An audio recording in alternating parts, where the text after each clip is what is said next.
శ్రీమాత్రే నమః. అందరికీ నమస్కారం. శ్రీ సహస్ర శ్లోక ఛానల్కి స్వాగతం. నిన్న మనం 2 నామాల గురించి తెలుసుకున్నాం.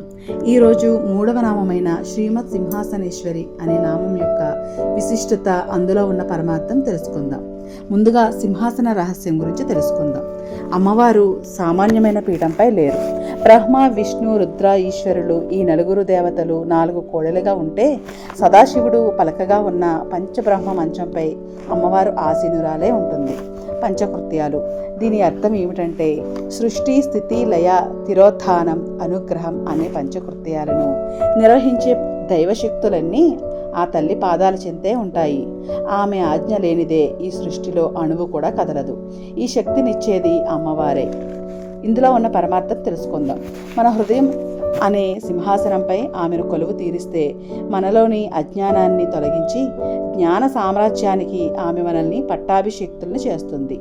ఆమె ఆజ్ఞ మేరకే బ్రహ్మ సృష్టిస్తాడు, విష్ణువు రక్షిస్తాడు.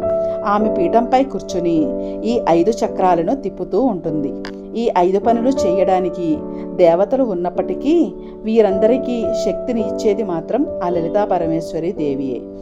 అందుకే అమ్మవారిని పంచకృత్యపరాయణ అని కూడా అంటారు. ఛానల్ని సబ్స్క్రైబ్ చేసుకోండి.